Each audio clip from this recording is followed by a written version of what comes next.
Hello दोस्तों, कैसे हैं आप सब। स्वागत है आपका एएस ऑनलाइन स्टडी में। आज हम आपके लिए दोस्तों बहुत ही महत्वपूर्ण सिलेक्टेड क्वेश्चन लेके आए हैं संस्कृत का, जो आने वाले एग्जाम में काफ़ी इंपॉर्टेंट साबित हो सकते हैं। आप किसी भी एग्ज़ाम की तैयारी कर रहे हैं तो इस वीडियो को आखिरी तक ज़रूर देखें। वीडियो अच्छी लगे तो लाइक करें, चैनल को सब्सक्राइब करें, दोस्तों तक ज़रूर शेयर करें। तो आइए हम देखते हैं दोस्तों, ये बहुत ही इम्पॉर्टेंट और सिलेक्टेड क्वेश्चन हैं जो संस्कृत में पूछे जाते हैं। दोस्तों इसी तरह का क्वेश्चन आपकी परीक्षा में अधिकतर पूछ लिया जाता है। तो आइए हम इस वीडियो को आखिरी तक ज़रूर देखते हैं। ऊष्म व्यंजन की संख्या कितनी होती है। अगर आपसे पूछ ले दोस्तों ऊष्म व्यंजन की संख्या कितनी होती हैं, तो ऊष्म व्यंजन की संख्या 4 होती हैं। और वो कौन कौन से होते हैं, तो श होते हैं, सा होते हैं, सा और ह, ये तीनों सा हो जाते हैं और ह हो जाता है। ये हमारा क्या हो जाता है, ऊष्म व्यंजन हो जाता है। अगर आपसे पूछ ले दोस्तों कि संयुक्त व्यंजन की संख्या कितनी होती है। अगर आपसे पूछ ले कि संयुक्त व्यंजन की संख्या कितनी होती हैं, तो संयुक्त व्यंजन की भी संख्या 4 होती हैं। और वो कौन कौन से होते हैं, तो वो होते हैं छत, त्रंग, ज्ञा और स्र। ये संयुक्त व्यंजन होते हैं। संयुक्त व्यंजन की संख्या भी 4 होती हैं। और ये छत, त्रंग, ज्ञा होते हैं, ये 2 वर्णों के मेल से मिलकर बनते हैं। संयुक्त व्यंजन 2 वर्णों के मेल से बनते हैं। अगर आपसे पूछ ले अंतस्थ व्यंजन की संख्या कितनी होती है, तो अंतस्थ व्यंजन की भी संख्या 4 होती हैं।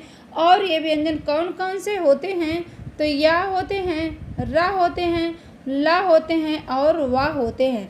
अंतस्थ व्यंजन 4 होते हैं, या, रा, लावा, इनकी भी संख्या 4 होती है।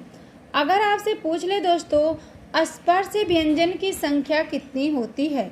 अगर आपसे पूछ ले कि स्पर्श व्यंजन की संख्या कितनी होती हैं, तो आपको ध्यान में रखना है कि स्पर्श व्यंजन की संख्या 25 होती हैं। स्पर्श व्यंजन की संख्या 25 होती हैं। क से लेकर म तक के जितने भी वर्ण होते हैं उन्हें हम स्पर्श व्यंजन के नाम से जानते हैं। तो यहाँ पे आपसे क्या पूछा जा रहा है, यहाँ पे आपसे पूछा जा रहा है दोस्तों ऊष्म व्यंजन की संख्या कितनी है, तो ऊष्म व्यंजन की संख्या 4 होती हैं। स, स, साहा होते हैं ऊष्म व्यंजन। नेक्स्ट क्वेश्चन देखते हैं।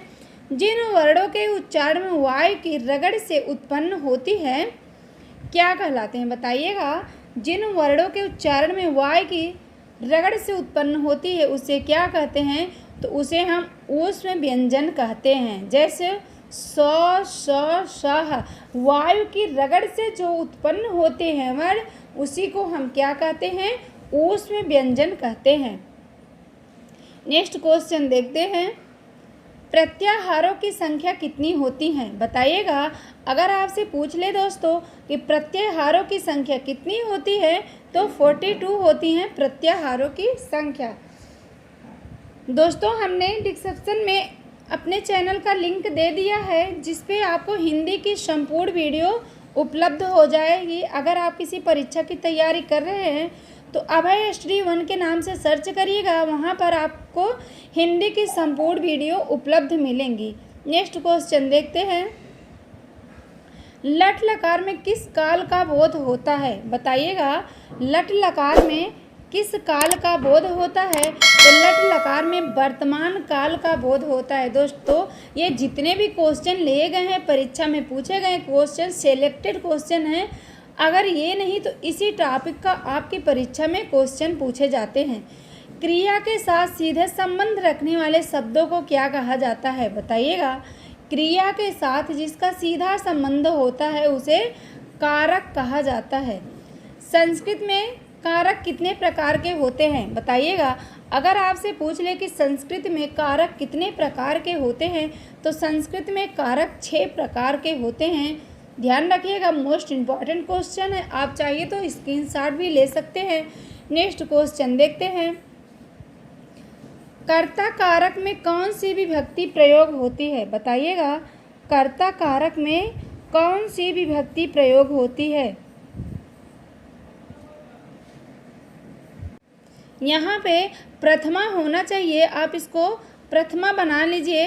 प्रथमा विभक्ति का प्रयोग होता है। नेक्स्ट क्वेश्चन देखते हैं, कर्म कारक में कौन सी विभक्ति प्रयोग होती है? कर्ता कारक में प्रथमा विभक्ति प्रयोग होती है। कर्म कारक में द्वितीय विभक्ति का प्रयोग होता है।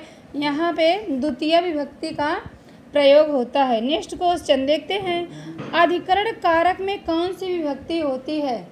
अधिकरण कारक में सप्तमी विभक्ति का प्रयोग होता है। नेक्स्ट क्वेश्चन देखते हैं, अधिकरण कारक का चिन्ह क्या होता है? बताइएगा, अधिकरण कारक का चिन्ह क्या होता है? तो अधिकरण कारक का चिन्ह में पर होता है। अगर कहीं पे में लगा हो, पर लगा हो, तो वहाँ पर क्या होता है? अधिकरण कारक हो जाता है।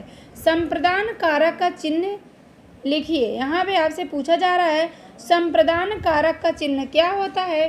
तो संप्रदान कारक का चिन्ह को के लिए होता है। जैसे किसी शब्द के बीच जब को के लिए आ जाए तो वहाँ पर संप्रदान कारक हो जाता है। कृतवाच्य किस प्रकार की क्रिया का प्रयोग होता है? कृतवाच्य में किस प्रकार की क्रिया का प्रयोग होता है? तो कृतवाच्य में केवल सकर्मक क्रिया का प्रयोग होता है। अगर आपसे पूछ ले दोस्तों कि कर्म कृत नहीं कर्म है, कर्मवाच्य में किस प्रकार की क्रिया का प्रयोग होता है? तो कर्मवाच्य में केवल सकर्मक क्रिया का प्रयोग होता है।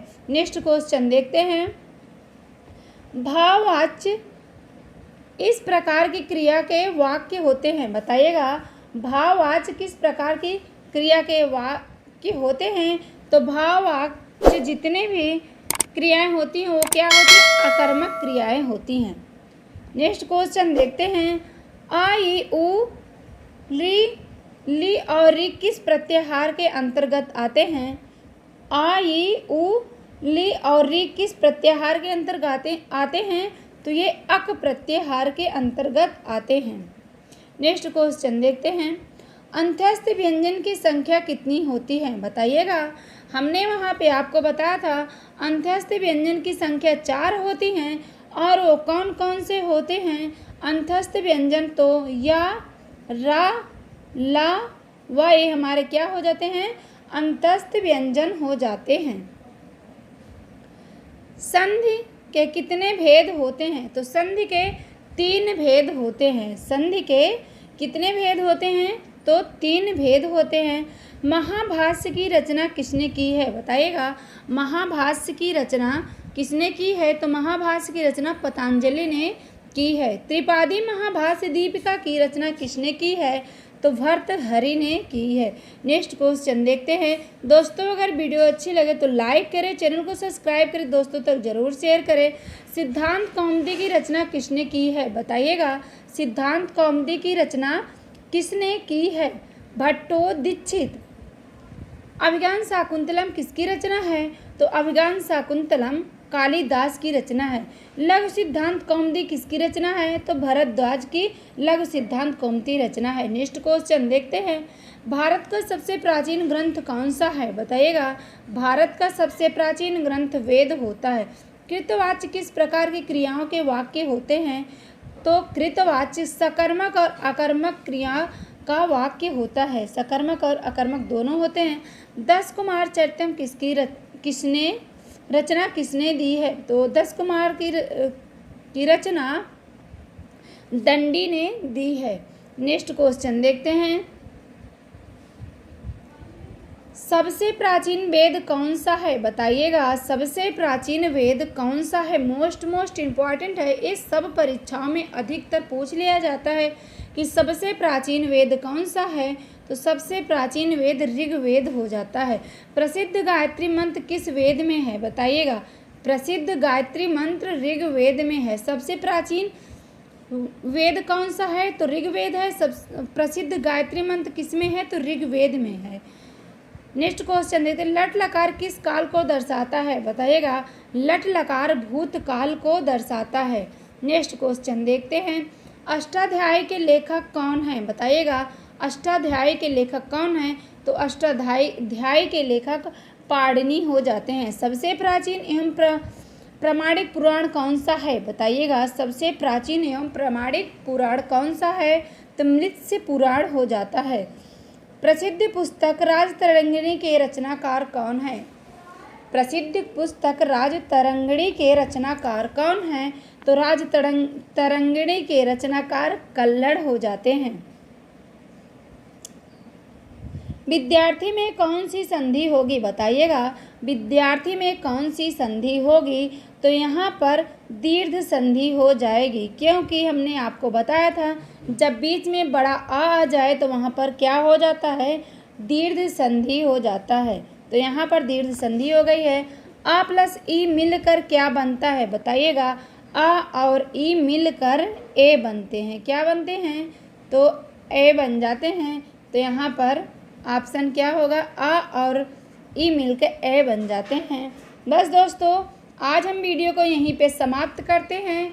आपको वीडियो अच्छी लगे तो लाइक करें, चैनल को सब्सक्राइब करें, दोस्तों तक ज़रूर शेयर करें। अगर आपको हिंदी की संपूर्ण वीडियो चाहिए तो हमने डिस्क्रिप्शन में आपको लिंक दे दिया है, आप वहां पे जाके संपूर्ण हिंदी की वीडियो आप वहां पे देख सकते हैं। वहां पे कुछ प्रैक्टिस सेट भी हैं, मॉडल पेपर भी हैं, और वहां पे आपको व्याख्यात्मक रूप से हिंदी की सभी टॉपिक आपको बताया गया है, बहुत ही कम समय में और बहुत ही सरल तरीके से। अभय STD1 आप सर्च करिए तो आपको वहाँ पे हिंदी की समस्त वीडियो उपलब्ध मिलेंगी। बस आज दोस्तों, अगर बोलचाल में कोई भी त्रुटि हुई हो तो उसके लिए क्षमा करें। तब तक के लिए धन्यवाद।